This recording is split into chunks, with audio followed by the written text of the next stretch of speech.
right. Welcome to Fastbreak Breakfast, NBA podcast. My name is Keith Parrish, and I'm here once again through the miracle of computer phone with my buddy, Dave Dufour. Dave, to 48 minutes. How are you doing? I'm doing well. My camera keeps resetting. Does yours do this? I can't tell. You actually now look, so if you're on YouTube right now, Dave, you look beautifully in focus, and it's almost done like a portrait thing where the background a little bit more blurred. Yeah, this is like the new MacBooks. You know, they've got better cameras. Really what it is. Whoa, this is great audio, but that's your MacBook's camera? I'm very impressed. Yes, it's crazy. Yeah. It's crazy. And this is an M1, and I guess the M3s are coming out this year. So, Apple, and this is why the iPhone camera is always so good. They have really mastered the software part of image processing. But for some reason, man, all my stuff like resets all the time. Between that and the fact that sometimes my laptop just doesn't charge when I plug it in. It's like, no, it doesn't need to charge right now. I'm like, no, it's at 13%. I'm about to leave. I think it needs to charge. Yeah, no, they've got something telling it like, no, this is not optimal charging. 2 times I've gotten up in the morning to go to get ready to work, and it just decided it wasn't going to. Have they coordinated yet? They've got some yet? bugs there. Has Apple coordinated yet a charging system that can tell what like the kilowatt rate is in your state? To be like, so some states have that variable energy pricing. So the next phase is going to be Apple being like, hey man, we're not charging today. Because between noon and 4 p.m., when the demand is higher, your energy costs are more. That's the next level. Now that would be next level, is to do it so that you're charging more in the middle of the day or whatever. Yeah. I feel like there should be like a surge protector or something that someone sells that can do that. Pricing surge. Your Nest home thermostat is like, it texts you and it's like, hey man, Texas, the Texas grid right now is charging you like $8 an hour to keep you. I lived there during that, in North Texas during that polar vortex when the natural gas prices were literally jacked up to astronomical numbers. My heating bill, my gas bill for that month was $5,300, and I had a fireplace that I was using.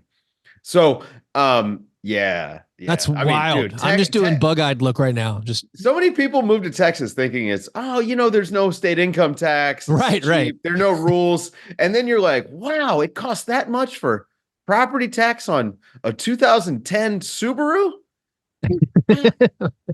and the roads are like this. Yeah.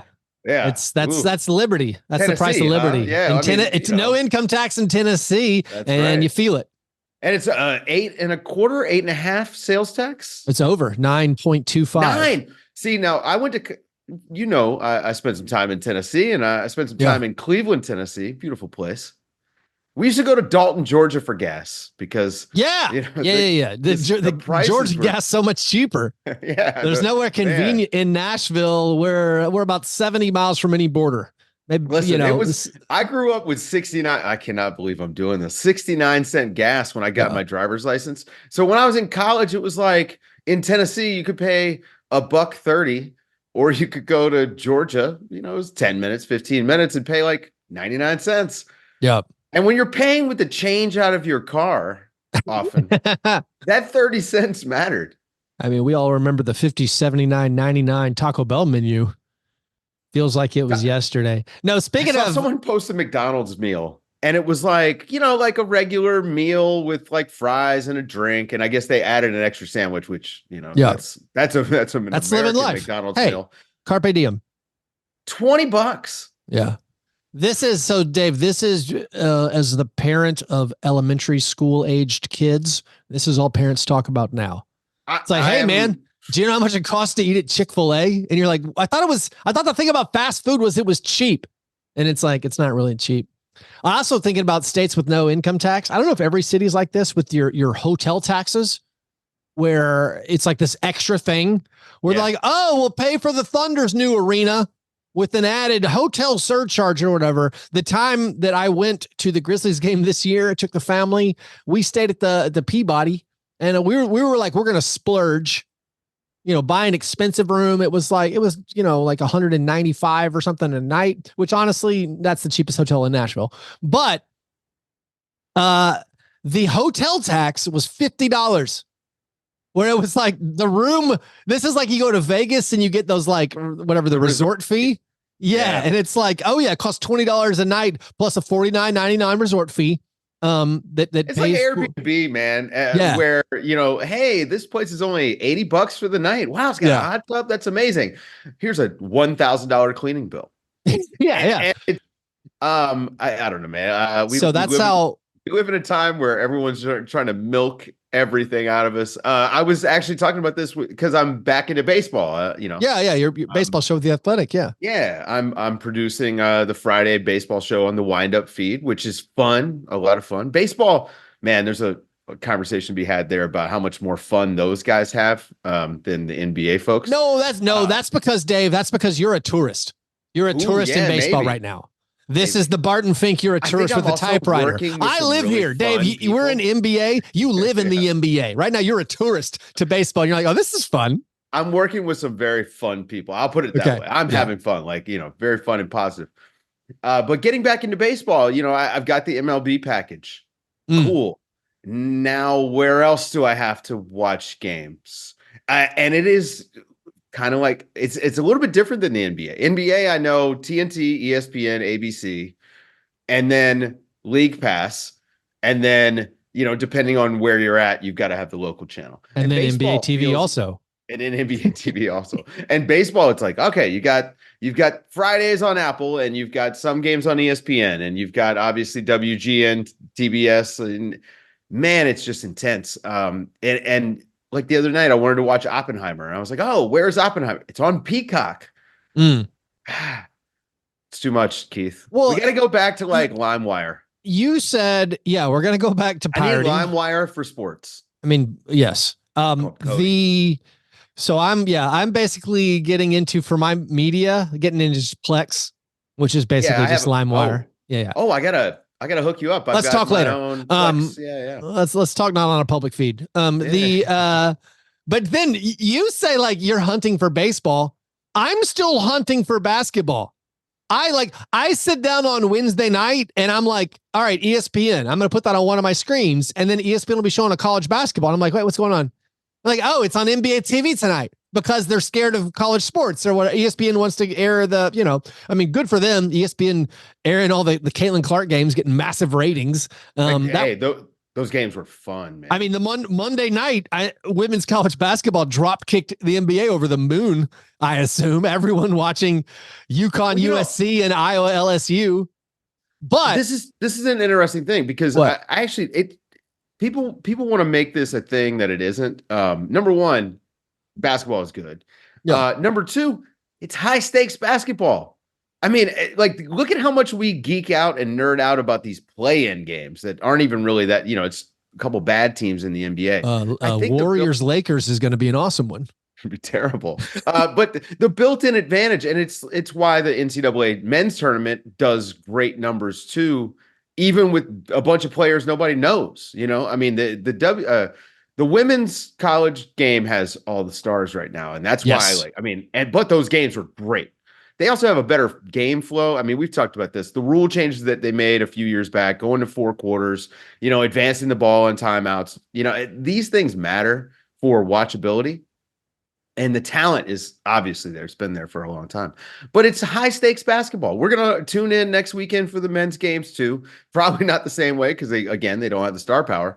But the built-in advantage for college basketball this time of year, elimination games, man. If you don't win, you got to go home. And I wish the NBA could do it. But if this was, unfortunately, if it was a 7-game series, it would be less compelling. Like, have you already forgotten about the IST? I mean, we had the in-season tournament, and we had cared some about single it. Elimination. It was good. But we cared about it. We're going to get a little bit into that. I mean, honestly, in the coming games, even the coming days, because like there actually are races, for the playoff seeding.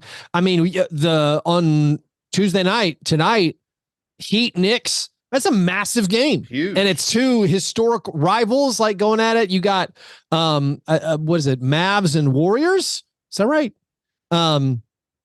Yeah, Mavs Warriors is tonight. Clippers Kings, Timberwolves Rockets. All those are huge games. So among the grotesqueness of the teams that aren't trying, there actually now will be these extreme pressure games. They're not going to be as well watched as Angel Reese against Caitlin Clark. I mean, that game was awesome. I'm watching that, like, you know, so my 6-year-old girl's gotten into basketball. Like, she likes playing it. And so, you know, we're watching that. And I'm saying, like, that's Caitlin Clark. She's the most famous women's college player. Nope. That's my mistake. She's the most famous college player, you know, like, period, like right now. And so it was exciting to watch that. But going back to what I was saying about finding where the games are on, I still feel like even with the NBA, it's a disaster. Like Tuesday nights, I'll go to NBA TV and I'm like, where's there's no game? Oh, it's on TNT tonight. And then I'm like, oh, it's a Thursday. I'm going to TNT. Wait, there's no game on. The NCAA tournament's on TNT. So we're back to, oh, there's a 11 p.m. game on NBA TV. I think it's a night. I don't understand how it's so confusing. I mean, I don't feel like I'm daft. I feel like if it's hard for me, someone who watches it every single day, where I'm like, wait, all right, it's Friday. This should be on ESPN. Nope. NBA TV. They're airing something else on ESPN. And then sometimes it's on ABC on a Wednesday. ABC on a Wednesday or a set. So I don't know. I still feel like the league check can your certainly local listings. Yeah, the whole check your local listings. No, it needs to be ingrained. You know where the games are. I would say this. I'll say this. The trickiest part about this whole thing is, like, you know, the rights are spread out a little bit. And I don't know if they'll stay that way once this new deal comes through. Although Amazon did a really funny thing when they bought the RSN, and they're kind of like getting a taste of sports. But it's all spread out, and everyone wants you to spend time in their app. Or like if you're TNT, they want you to watch it on cable, or they want you to watch it on YouTube TV or in their app, because they need something that shows to the people that pay for TNT, which is like, you know, the providers. Hey, people are watching TNT on your product. That's why you can pay us more. So I understand, like, why it all can't just be on League Pass. Yeah. And the NBA probably would be pumped to have, hey, come on, TNT, we'll just put your feed right in League Pass, because then they can keep you in their app. This is the problem, is that people, they're fighting for our attention, and instead of trying to just deliver us the service. And I mean, the NBA is at a disadvantage here. This is why I actually think ultimately, if they could just package the whole thing together to someone. So I don't know if that's good. And then we can start getting into like the economic systems of monopolies and or lack of competition, because like the MLS sort of has this, because Apple bought MLS basically, and all the regular season games, but not like the League Cup games. Those are different places. And sometimes there's weird different tournaments. They're on Fox Sports 1 or Fox Sports 2 tonight.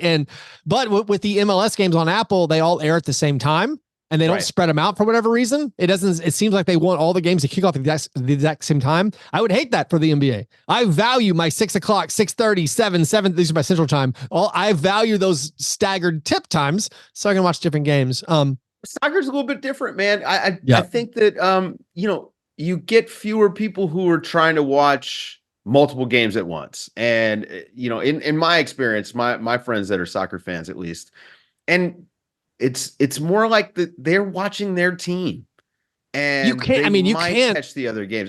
The way that we consume the NBA, I think is also different though. And applying that to other places, like, again, I'm a Yankees fan traditionally, and I'm trying to watch so much baseball, like, you know, so much more than just you can watch a baseball game in 6 minutes. Look, baseball rules. It rules because of that. I still greatly desire the soccer recap, where they've like sped up all the throw-ins, and like someone has to come up with the all possessions recap of a soccer game. I don't know if it's possible. Dave, maybe let's do our breakfast. I mean, I know it's not your passion. It isn't. I'll tell you what I had for breakfast. You can. TV is my passion. I love talking about television programming. Yeah. You and Baxter Holmes. My breakfast, I had cheesecake with raspberries on top. It was a homemade cheesecake. The mother-in-law made it, actually. It was leftover. We had like a big Easter get together over the weekend. Yes. At your house? At their house, because they moved into town and they had us over and it was delightful and there was leftovers. So we took the cheesecake home and it makes a ideal breakfast. A little bit of raspberries on there. I put some raspberries on there. So the fruit that, makes it feel more like a pastry. Just fresh raspberries, or just was some this fresh like a raspberries. raspberry? Yeah. Okay. No, it wasn't like it was just normal, healthy raspberries, with some normal, healthy whipped cream I put on top. Oh, yeah, just all natural. All natural. Yeah. So that was my sweet tooth breakfast. Have you had anything? Have you been able to? I grabbed a banana and was going There to you go. just choke it down before we ate, before we went to record. But have you ever tried speaking after eating a banana? Right? I was It's like it's not like peanut butter, but it's not like peanut butter. And so I didn't want to, run the risk of having like going banana on mouth. while I was, yeah. I mean, Is that a thing? I don't know. I We don't made it know. up, but yeah, I was gonna have a banana. Yeah. Google Today's it's banana a weird mouth. morning for me. Yeah. So like, I have to time things out right. What makes it weird? Well, I mean, so we're doing this show. I've got to produce a show. I've got to walk my dog. I've got, so I try to time out when I eat so that I'm not like flat when I go to the gym. Oh, there you go. Yeah, I'm one of those. You have to have that machine because I don't like to eat at the right moments. Yeah. That's like you and NBA players. They got to time everything so they're ready to perform at the right moments.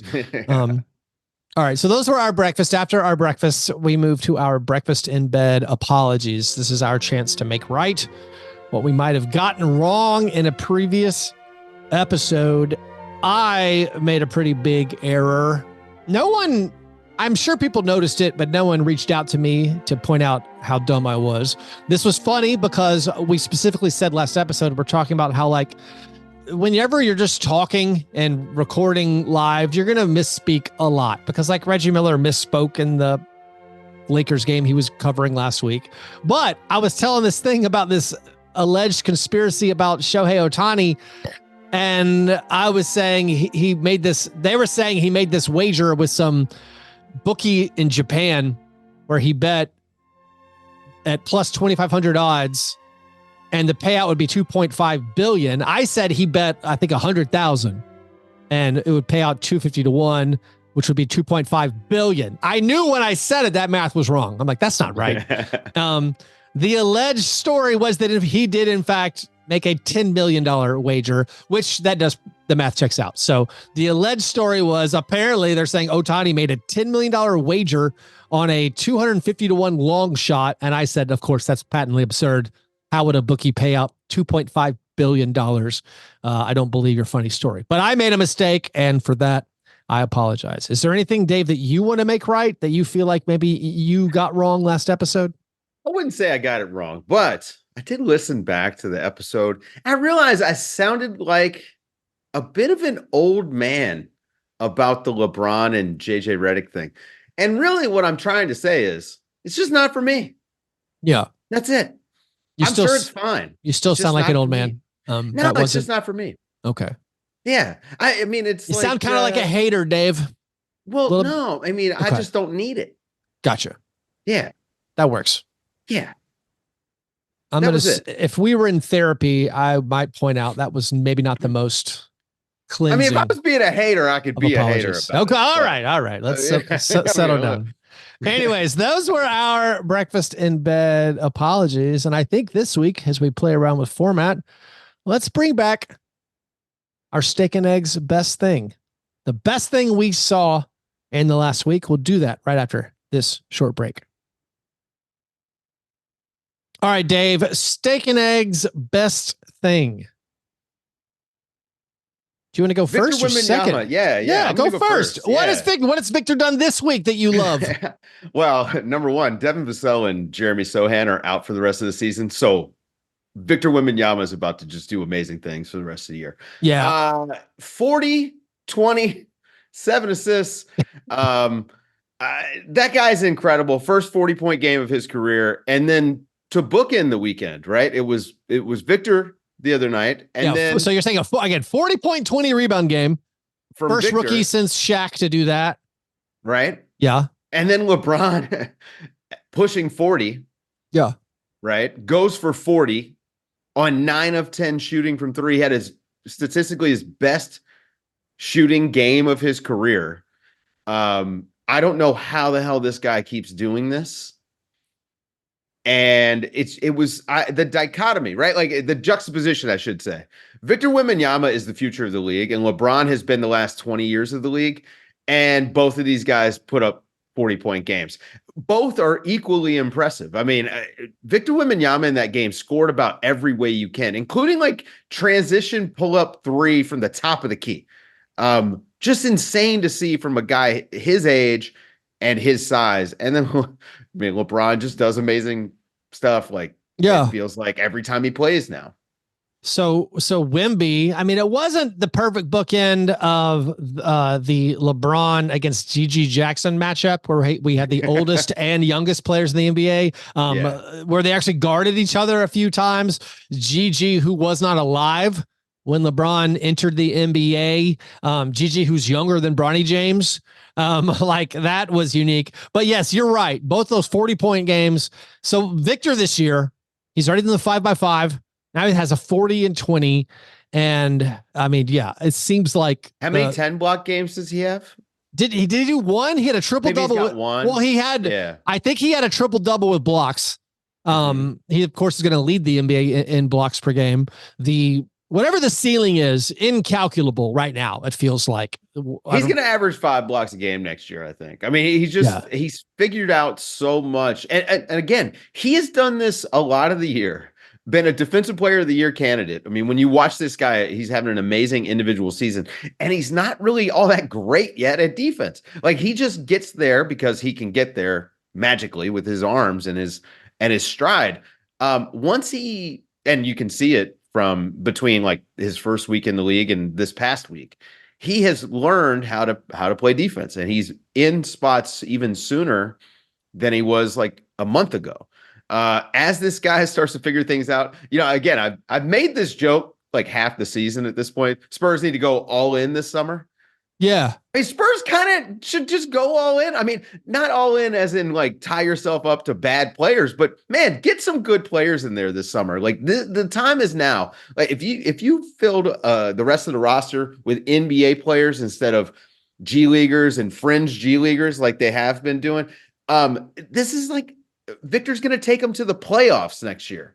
Yeah, so I agree wholeheartedly, and maybe like the all-in terminology. That's not. It's not what you mean. Go out. We're not saying get rid of all your future picks for bringing short-term help, but you're 100% correct with give Victor a team.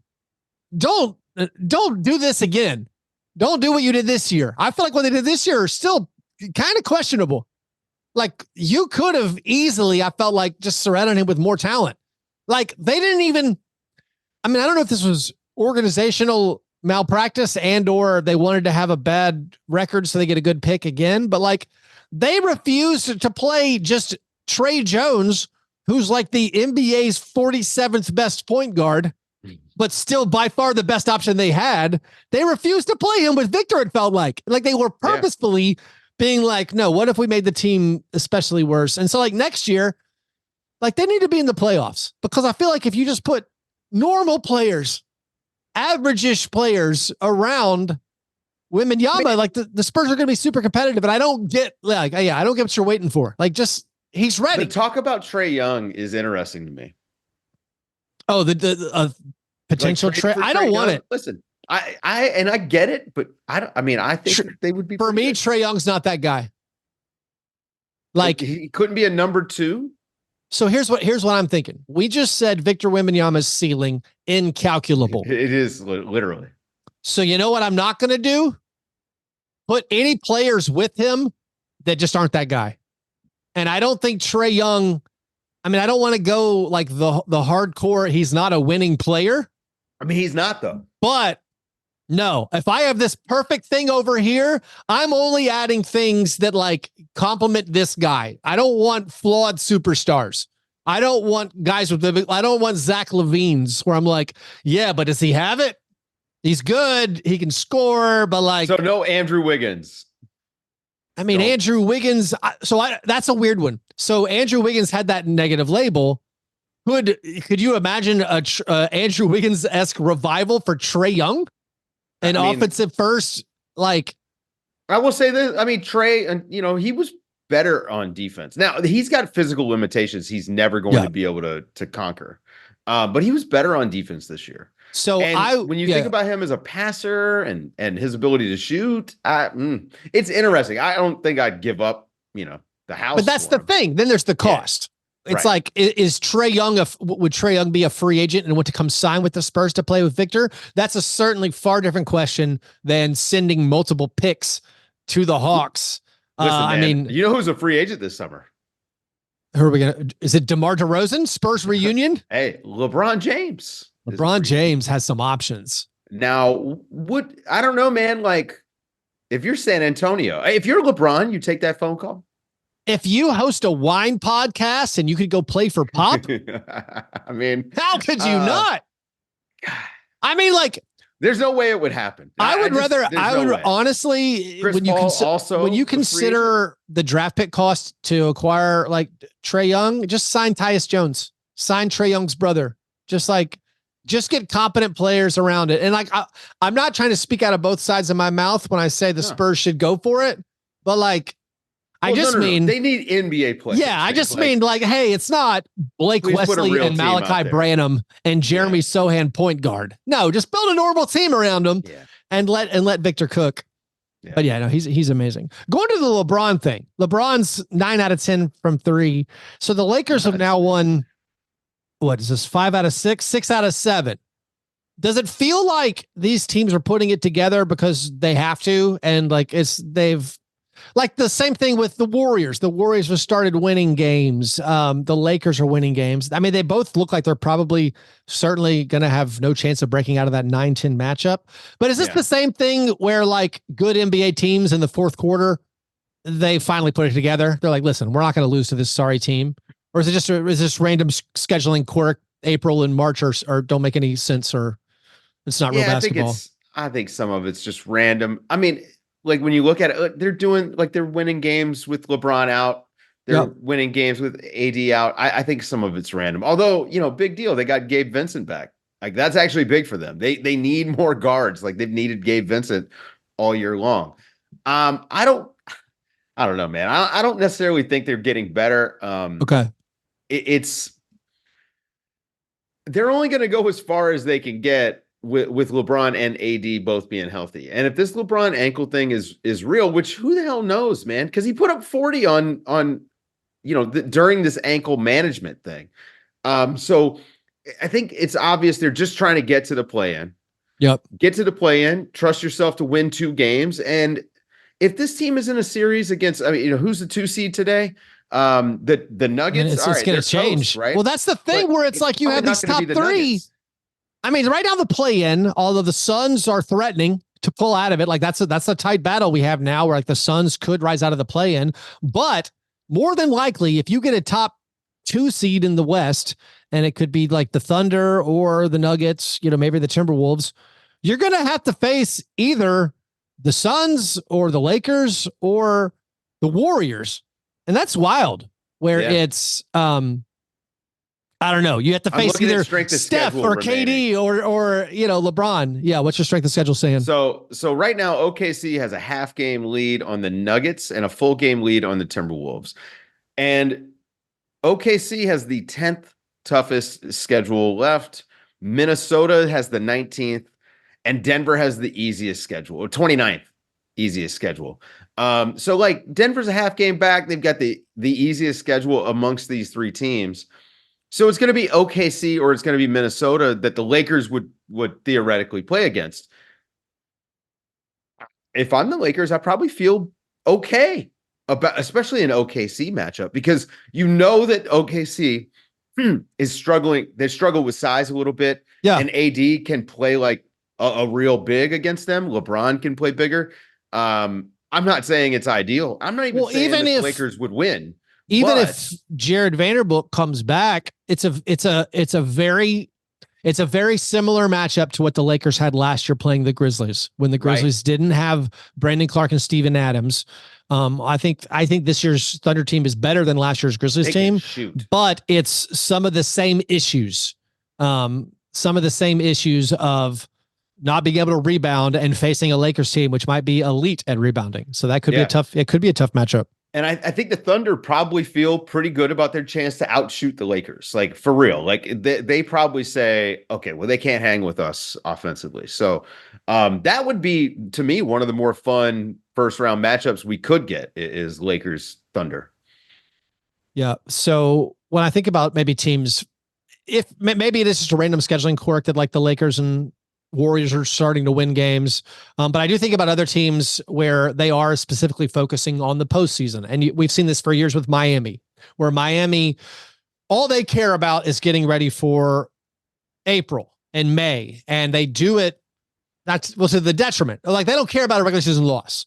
They will say, like I've seen it. The anecdote I used the most, that was the most illuminating, is of course the Grizzlies game, but it was one like a few years ago where the Heat went to zone and the Grizzlies could not score.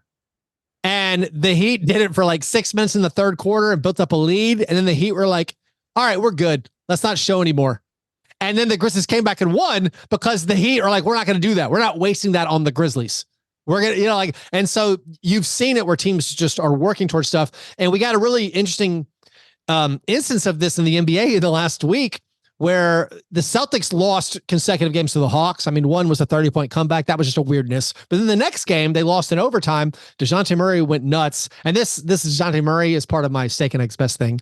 But DeJounte Murray scores 44 points. He does it on 44 field goal attempts. But at the end, he basically kept getting one-on-ones with Porzingis and was hitting these mid-rangers. And after the game, Mazzulla, I mean, maybe he's just making excuses, but he said, no, we were working on this, because we're going to want to switch 1 through 5 more in the postseason. And maybe we don't want to send help. So like we did it on purpose. We left Porzingis on an island on purpose. Yeah. The Hawks beat us. Who cares? Like we're going to be the 1 seed. So I love this. I love the building towards the postseason, focusing not on like, we need to win this one game, but looking at it as a whole of like, okay, what can we work on to make our team better for when it actually matters? And the biggest thing is getting it on tape. It's yes, practicing it live, but also getting it on tape so that, I mean, these guys, I wish I could explain how coachable NBA athletes are. And by coachable, I don't necessarily mean that they're easy to coach, like personality wise, but I mean coachable as in when you show them some film, that works. Like, and if you show Porzingis, hey, look, you're doing this when you're ISO'd on DeJounte Murray, but you probably can give him more space. And you know, if you're gonna go and weak him and push him to his left, you know, you need to angle your body this way. And then that way next time he's like, oh, okay, I remember my coaching and my film session. So yeah, I mean, they've got an 11.5 game lead. They should play around even more. Yeah. Like, can Jason Tatum play the 5 a little bit? Yeah. Yeah. Right? Like, what does that look like? I don't know if they're experimenting enough. And with that being said, I do think that they've experimented quite a bit. They have just dominated this year. And it's funny that I don't know, I feel like we don't really talk about them all that much. When we do, it's like, hey, they had another fourth quarter collapse. What's wrong with the Celtics? Do you trust them in the playoffs? I don't talk about the Celtics much on my show because I'm just giving the ringer space. Like I want to let the ringer cook. That, like, you know what? That's their thing. They still do that, or they can cook. Is that still a thing?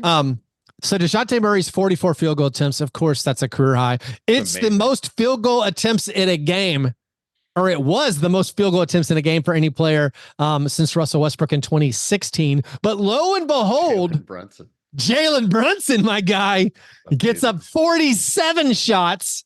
He went for, did he score 61 or 2? I can't remember. Okay. He had a 60-point game.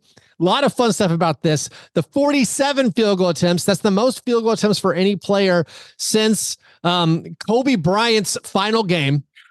Kobe Bryant. That game was amazing, man. Kobe Bryant took 50, of course, in his final game against the Jazz. He is just the 4th player in the 3-point era to attempt 47 or more field goal attempts in a game.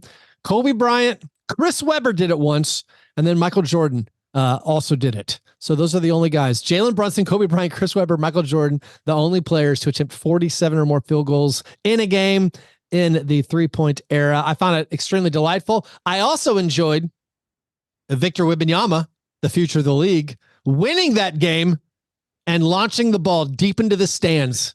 Now, hang on. Now, I noticed this in real time. He makes eye contact with a fan. I am pretty sure, and I saw his interview the other day that to confirm this a little bit, but I'm pretty sure he was actually throwing the ball to someone. Oh, right. And if you look, he said, I was trying to make someone's day. So I'm just, what if he's embraced? So I would like two options here for I don't know if he's making that up or not. I would wish he would embrace villainy. There's two options to this story that you've set out that where he could have embraced villainy. One, he looks at a fan maybe wearing a Knicks jersey and he's trying to hit him in the face with the basketball. And to him, he's like, I was trying to make that fan's day by hitting him in the face with the basketball. The other idea would be he knows it's Jalen Brunson's 60-point game. I mean, I don't know if NBA players, when you lose, do you want the game ball for scoring 61? I don't know. But I do wish he looked right at Jalen Brunson, locked eyes, and then launched the ball into the stands and said, you want it, go get it. Like that. That's the fire I like. That's the wrestling heel. Why do you want him to be a villain? Not necessarily a villain, just in I don't know. It's just a superhero, neither bad nor good. Maybe an anti-hero. I don't know. Just the trash talk. Something about to make him he's already larger than life. Give him some of these storylines. That could get dangerous though, man. Look, there's a lot of times, and pretty soon, once he like grows into like whatever his man body looks like, this guy's going to be bullying the NBA. Yeah, he already does it. I mean, everyone's showing the videos, you know, how it goes. So somebody sees something, posts it, and now everyone's talking about it. He's been doing this all year though, man. Like when you see a guy who's like 7.5 feet tall, you're thinking about him when you're going up for a layup. I would love to see the track. That was my video. Everyone was posting. Oh, was it your video that you got everyone talking about? I got millions of views on that one. Do I have to opt into the Musk payment system? Maybe I should. Probably. I don't know, man. I think you get like 12 cents for that per million. But yeah, I mean, this guy is he's going to change the geometry of the basketball court for the Spurs. I mean, it is just, they're going to be able to have a top 5 defense just easily. Speaking of changing the geometry of the courts, did you see this women's basketball tournament at the Moda Center? That's a mess, man. They drew the 3-point lines differently on each end of the court. Hey, here's the thing. How does that happen? Was it one was the men's line, one was the women's line? I didn't dig into the story too much. No, the lines were just not straight. I don't even. Yeah, straight. One was. How does it happen? Budget cuts. Honestly, man, you know what? They're probably instead of using an employee, they probably contracted out the cheapest guy who would paint the courts or design the courts. There's a selfie on the internet that this person, whoever was in charge of the line, took during the process of laying down this line. I put money on it. Yeah, so the coaches in this NCAA tournament game just said, okay, fine, we'll play with it where the top of the key 3-pointer is a little shorter on one end because they're like, we don't want to wait to change the court. Honestly, I don't like the mistake, but the idea of 3-point lines being different in different arenas, sign me up for that. I'm into that. Like you should be able to have some leeway.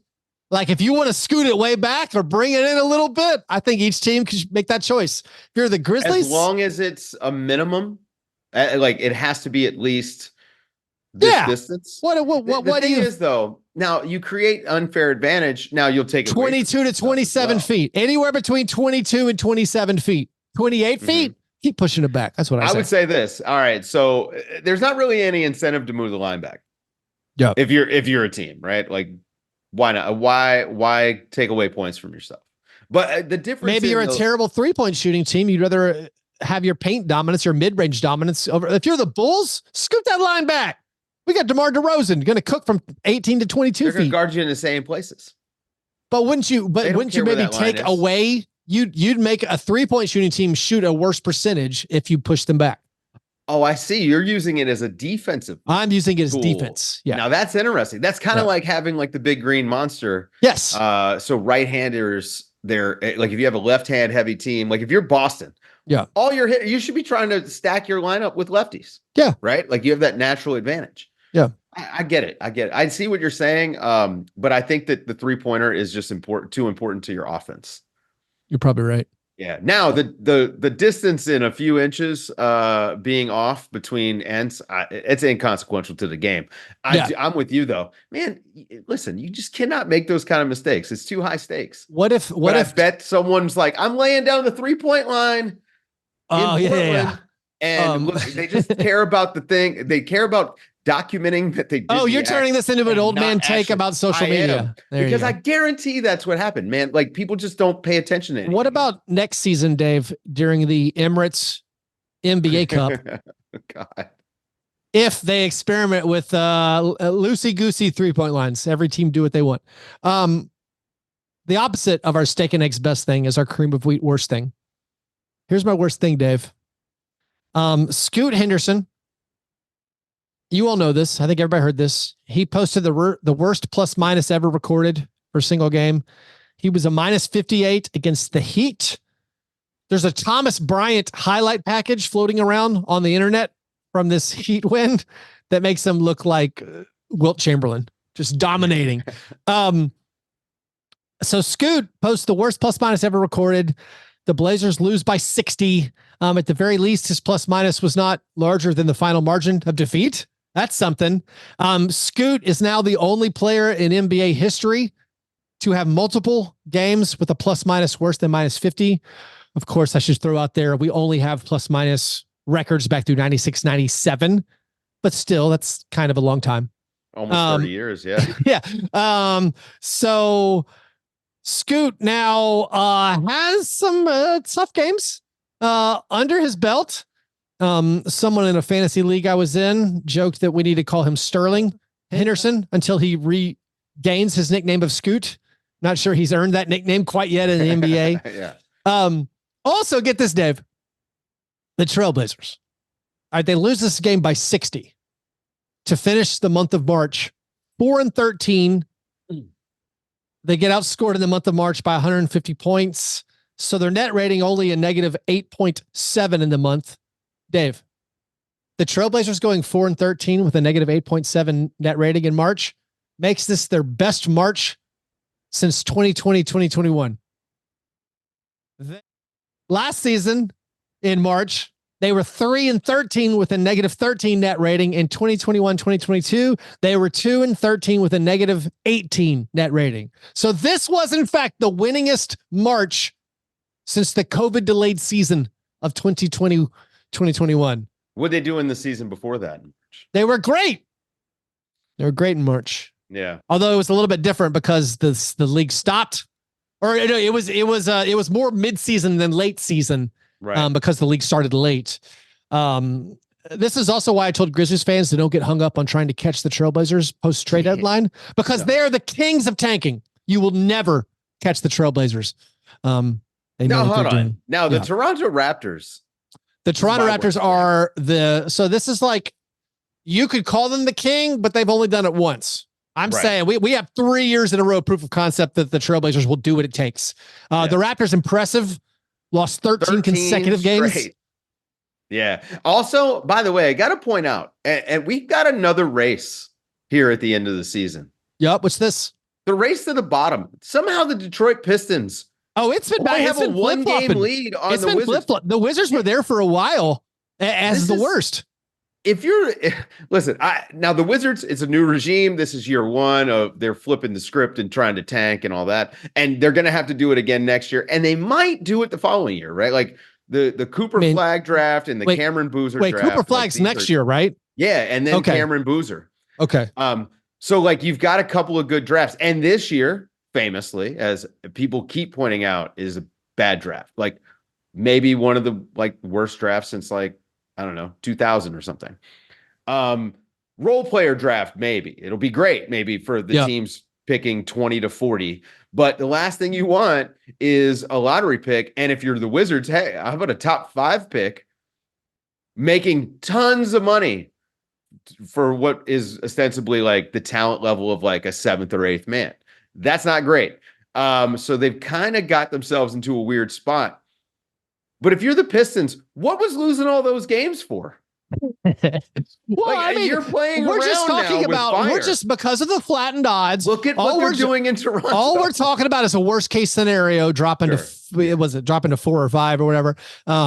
They've lost their you're stomach right. for this, though. I love this is my favorite angle for this year's draft that I don't hear enough about. This is elite dunked on take where you actually don't want to be high up in this draft because you're going to be paying too much for guys who aren't any good. This is something I'm throwing at Grizzlies fans who were like, oh man, we shouldn't have beaten the Pistons. We need to be tanking out. It's like, oh, no. Getting the 8th pick will be way cheaper than getting the 5th pick. And we're going to be in luxury tax. Every dollar counts. So that's your galaxy brain. Enjoy. I'm not winning the lottery with you. You're stuck in here with me. That's basically what this draft is, man. And I don't know if it was, I haven't seen any American guys I would be taking with a top pick. You're not excited about Donovan Clean running away? No. Okay. No. Hey, I think I'd take the big guy, Edie. Really? Before I'd take anybody else. I mean, the guy's got some skill. He knows how to play, and he's huge, which you just can't teach. Going back to the Trailblazers before we move to the awards segment of the program. The Trailblazers lost this game by 60 points. There have been 9 games in NBA history where a team has lost by 60 or more. The Trailblazers are the only team to do it more than once, and they've been on the wrong end 3 times, including this score from 1998, Dave. I feel like I would have remembered seeing this score before, but I don't. I maintain. Hang on. They lost by how much in 1998? They lost a game by 65 in 1998. Did they score 40 points?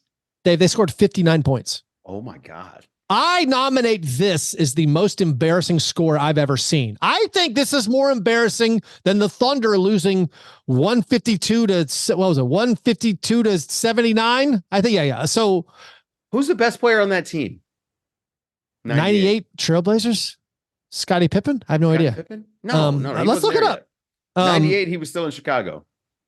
The final score, by the way, I haven't said it yet. Oh, sorry. You could have done the math, but the Pacers beat the Trailblazers 124 to 59. That's a double up plus 16. Like that's 59 points times 2, add 16 equals, like that is the most shocking score I can remember seeing. Now I got to find out who the players were in this game. How many threes did the Pacers shoot? I by the way, I could have, I guess, very easily have just pulled this game up by now, but I like this game where I'm quizzing you, trying to figure out. Yeah, you're quizzing me and like just refusing to touch your computer. Yeah, I'm not. I'm literally like sitting on my hands. So how many threes did they hit in this game? So, all right, I now have the box score. All right. This is not what I would call a bad Trailblazers team. This Trailblazers team was 33 and 22.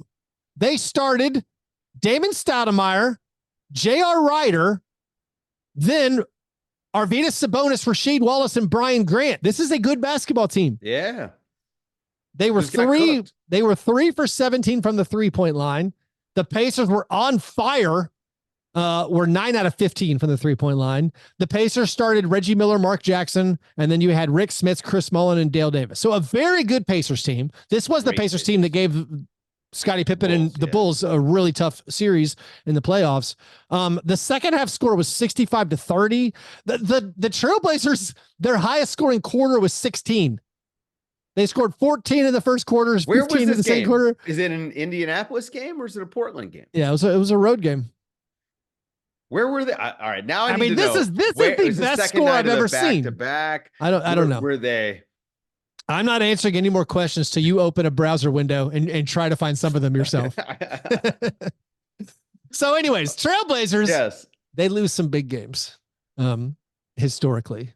Is there any meaning to that? No, none whatsoever. Dave, did you have? No, but having like, listen, man, I love like when you're watching college basketball or college football, and it's like, oh, rivalry. This is the 100-year rivalry between these teams.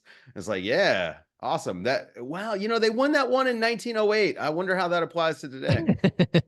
Yeah. Did you have a worse thing, Dave, or anything you? My worst thing is the Raptors, man. Like, it's Oh, not just fun. It is not fun, man. It's I not fun still. because they still are playing like I don't want to be this guy because I've been this guy this whole time. Like, I hate tanking because it takes away, like, there are teams actually competing for stuff. And when you're tanking, you really just kind of ruin that. Yep. Instead of playing spoiler, and this is where coming up with the solution where at a certain point in the season, your wins count more than your losses toward the draft. I think I might be all in on that now. Yeah. Because this Toronto Raptors 13 game slide, which might as well just go ahead and just forfeit the rest of the games for the season, has radicalized me on this. It's gross. It's not competitive. It's not even sports. If you're not trying to win, This it is is my line, not Dave. sports. I know. That's why That's I'm my line. feeding your own line. When you stop trying to win, it's something else. Because sports you're competing to win. Yeah. No, I'm with you. And that's an old man take for some reason, even though I thought the whole reason that we liked sports was because of winners. I would like to reiterate one thing as we're playing our greatest hits on why like tanking is a disease that the NBA has encouraged. People also, the thing I want to reiterate, and people are saying the Raptors are doing the right thing because their pick is top 6 protected. The Raptors only have a 45% chance of keeping their pick. Like, they've lost 13 straight games to have a worse than 50-50 shot at keeping their pick. I don't know how that's the right thing. To me, that's not the right thing. To me, that's how are you a fan of this team? Yeah, that's very odd. Like, they're going to, like, the most likely outcome is they give the Spurs the 7th or 8th pick. The Spurs are going to get stupid, whoever it is at the top. They're going to get Sarr, and they're going to come back for like Reed Shepherd, or they're going to come back for like Klingon at 7. They're going to have maybe next year. I mean, maybe they walk away with like Reed Shepherd and Donovan Klingon, and no longer is Wemby playing along Zach Collins, or they send them both to the Hawks. Yeah. For Trae Young and DeAndre Hunter. But the Raptors are my worst thing. And it's not even the Raptors. It's the incentive to do stuff like this. And it just stinks. Let's move to the awards segment of the program, and we'll do that right after this short break. It is now time for the International Stackhouse of Pancakes Award, given each week to the worst performance in a box score. We have several honorable mentions. Andrew Wiggins and Naz Reid went 2 for 12. D'Angelo Russell went 3 for 14. Dante DiVincenzo had a 4 for 18 game. By the way, Dave, do you know who's averaging the most 3-pointers attempted per game in the last 10 games? Got to be DiVincenzo. Dante DiVincenzo. Get those shots up, Dante. Delano Banton was 5 for 19 as part of the Trailblazers tank effort, and Tyrese Maxey had a 7 for 26 game. Our 3 nominees to choose from this week, Dave, for the award. We have Jordan Poole in a loss to the Pistons, an important Wizards loss to the Pistons. Both teams scored under 100 points. Jordan Poole was 3 for 15, 7 points, 6 assists, 3 boards, 1 block, 5 turnovers, 3 personal fouls. That is horrific. In the same game, his teammate Kyle Kuzma, 5 for 22. Kuzma was 5 for 22, 12 points, 8 boards, 3 assists, no steals, 1 block, also 5 turnovers, 1 personal foul. That is a horrible game. And then finally, in a win against the Hornets, Drew Holiday, maybe he was trying some stuff, just trying some stuff out. Drew Holiday was 1 for 11 against the Hornets, had 2 points, 5 rebounds, 2 assists, no steals, no blocks from Drew. And then 1 turnover in that game. 2 personal fouls. I have closed the window. Feel free to look it up in your own browser window. So we're picking between. The guy had a good game. Yeah. We're picking between Jordan Poole, 3 for 15, 7.6 assists, 5 turnovers. Kyle Kuzma, 5 for 22, 12 points, 8 rebounds, 5 turnovers. And Drew Holiday, 1 for 11, 2 points, 5 rebounds. I mean, Drew won. Yeah. I think you got to go Jordan Poole. He had the worst shooting game between the two, him and Kuzma, and he's supposed to be a scorer. And really, this is maybe just a season-long award for him. And I'm going to dump it all on here.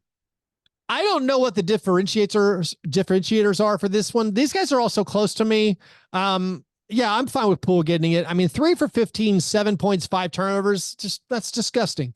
Yeah. And maybe Kuzma's 5 for 22 is the same or worse, but that's tough. Tie goes to Jordan Poole. Congratulations on winning this week's award. By the way, Dave, Juju Watkins has been eliminated from the tournament, Yes. but I appreciate everyone keeping me alerted to her shooting exploits and the Elite Eight game, or the win where they got to the Elite Eight. She went 8 for 28 in that game. So I continue. What did she do last night? Let's look it up. I mean, she put some shots up. She, also, I will say this: she got the sideways jump foul call, in a game, in this game yesterday, and it drove me crazy. Shouldn't need it. I'm hoping that some of the calls that I saw in these games yesterday are not creeping into to the women's college game. Yesterday, Juju was 9 of 25. 9 of 25. You beat me to it. I was having trouble. 9 of 9 from the free throw line. Yeah. 9 of 9. No one else. All right. Paige Brookers shot 6. Excuse me. She shot 3 free throws. Actually, a girl in UConn had 14 free throws, but 9 of 9. Juju Watkins has really amazing body control. She draws fouls very well, but she is a chucker. I love it. She's a gunner. I mean, they win because you got to guard her. Let's wrap up with the things that we're looking forward to coming up. I will say the thing. So we have those big games already mentioned that are tonight. We do have these remaining playoff races that are very, very exciting. Also, Luka Doncic and the Mavs are kind of doing a thing. And it's always hard to know what to take out of these things, but they've won the last 11 straight games that Luka's played in. He's making this late push for MVP. I don't normally entertain MVP talk on my show, but it's sort of interesting. On the one hand, I feel like anything you do in April usually shouldn't count for the MVP. However, when both teams have things to play for, of course, that's the exception. And the way he ended the Rockets, that was a holy Lord. The finger roll from 20 feet is the thing that got me to change over to another game. Because they were just absolutely just destroying the Rockets. And to be fair, the Rockets just looked like they were a little bit out of gas in that game. I mean, the Mavs were really running them, and the Rockets have been on a run themselves, so it was bound to happen at some point. But the Mavs are scary as hell. And I think if you've watched them all year, having Daniel Gafford has been a game changer for Luka. Gafford and Lively, that's exactly the type of center that you'd like to have with them, unless you could find a guy who is a top 10 center that can stretch the floor and play inside. But it's worked out perfectly. These trades have been great. And Kyrie Irving has been a perfect foil next to Luka Doncic as the 1B. Yeah. That team is scary as scary as anyone in the playoffs. We've talked a lot all year about the Shea and Jalen Williams dynamic for OKC. Down the stretch, they're going to be really hard to guard. They already are because they give the ball up. Those guys, when they start keying in on Shea, Jalen gets the ball. You saw that game the other night against the Knicks. Shea gets that game winner because Jalen was cooking in that game. And so the defense was a little bit more keyed up on him. Man, the Mavs have that, but with, I think, maybe better players. Luka is incredible. Well, so and bends the defense in a way that, God, I mean, how many guys do it? It's him and it's Jokic. Even with that huge game against the Rockets, his scoring is actually a hair down during the winning streak. That's probably a good thing, with Kyrie stepping up. Daniel Gafford, 13-1 as a starter on the Mavs. He was 9-36 as a starter on the Wizards. So the Mavericks are doing something kind of special, and seeing what they do maybe to finish the season and how much that carries over is something I'm excited about. Here's one last stat, Dave, by the way. Are we going to talk MVP? Because so did you care? Let's do it quick. I mean, I think a tornado might be hitting Nashville very soon. Right. So let's just, is that real? Yeah, it's real. We're having some severe weather right now. No, what's your quick MVP? You're in the basement, right? Yeah, I am in a basement. It's interesting, right? Because Jokic, I think, is the best player in the world and has been. Yeah. I think Jokic is the MVP. And Yeah. it's more like we were more having the conversation about who's second.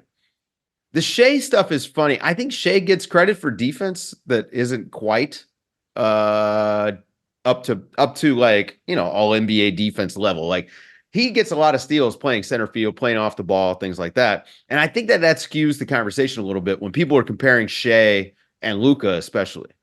Um, I don't know if Luka can, unless they make top four. Again, my own sort of bias here is you got to win also. And You don't so think they've I'm done more enough winning likely, now?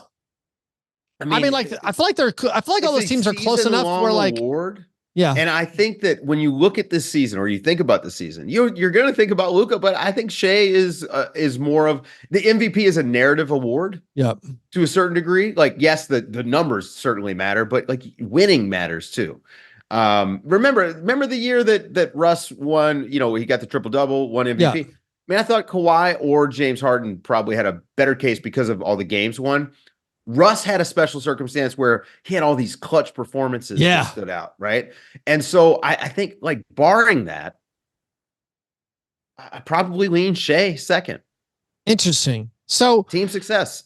Yeah, I think the team success is fine because they are. I mean, they're clearly above 7 games clear of the Mavericks, and so like I feel like that's a tiebreaker sort of thing. But like when I compare the two players, I think Luka's way better, and it's weird. Oh yeah, I don't know if this is right or wrong, but like if the MVP was down to just Shea and Luka, I'd probably be like, no, come on, Luka's a better player, so Luka's the MVP. But when I'm ranking guys who aren't first.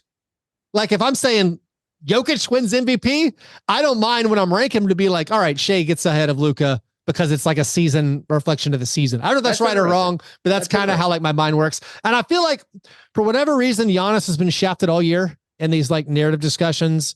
Like I feel like I would Jokic won, and if Embiid had played, then it becomes a whole new conversation, but he's not eligible. Right. So like, I feel like I would be Jokic 1, maybe Giannis 2, Luka 3, Shea 4. But again, my whole thing on never having MVP debates is I'm not passionate about it. Right. I'm like, yeah, you can have your own opinion. And if I hear it, I'm like, that's great. It's like just more to talk about. Yeah. Yeah. I'm just more like, I'm interested in it. Cause again, I do believe that it's funny.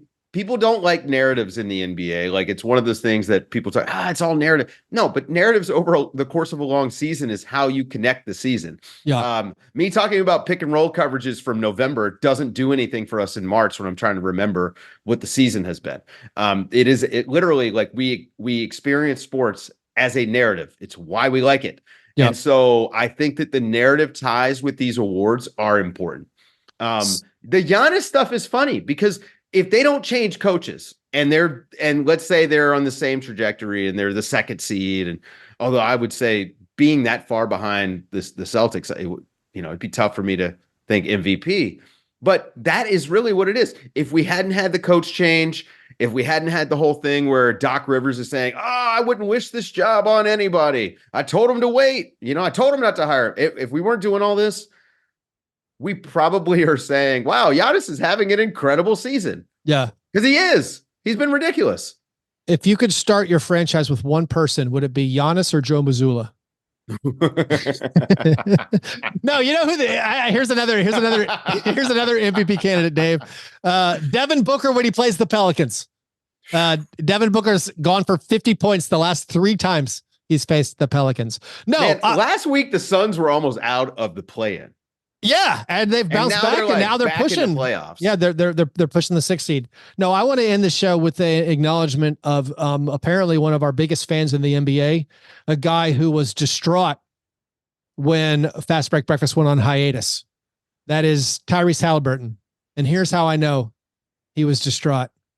Here are Tyrese Halliburton's stats this season when Fast Break Breakfast is releasing episodes. And they're not releasing episodes during the hiatus, Dave, from January 13th to March 19th, where there were no publicly available new Fast Break Breakfast episodes. Halliburton averaged 15.8 points per game, only made 1.9 threes per game, shot 28% from the 3-point line. In all other games, When Fast Break Breakfast was publicly available for anyone to enjoy with new episodes, he's averaged 23 points per game, 3.4 threes per game, and shot 41% from the three-point line. So Pacers fans, you are welcome that we're back, because Tyrese is back too now. So he got healthy. And I'm sorry, he got, what is that? I didn't hear that. I thought like you were saying he got inspired again to deliver. Yeah. No, I'm worried about this hamstring, man. Yeah. I'm very worried about his hamstring. But that's pretty amazing. I'm worried about the Pacers. Honestly, barely mentioned that like Buddy that Hield race. The Buddy Hield trade really changed the dynamic. It's a weird one for them. It's a long-term trade. Yeah. For the franchise, but I mean, also Neesmith was out and with some injuries, but I don't know. But no, that whole, you got the Magic and you got like the Sixers and the Knicks and the Heat and the Magic. Everyone is so clumped together. That's going to be cool to see how it shakes out. I want to get to the playoffs like so bad. Well, honestly, the part of it is March Madness. It drives me nuts because again, I'm watching my colleagues cover these games that matter. And I want a taste. Yep.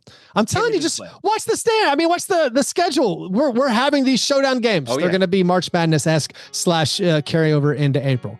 Well, anyways, thanks everybody for supporting the program. If you want to support the show directly, do that at patreon.com. Dave, a pleasure as always. And you guys are the best. Thanks for listening. Remember, breakfast is the most important thing.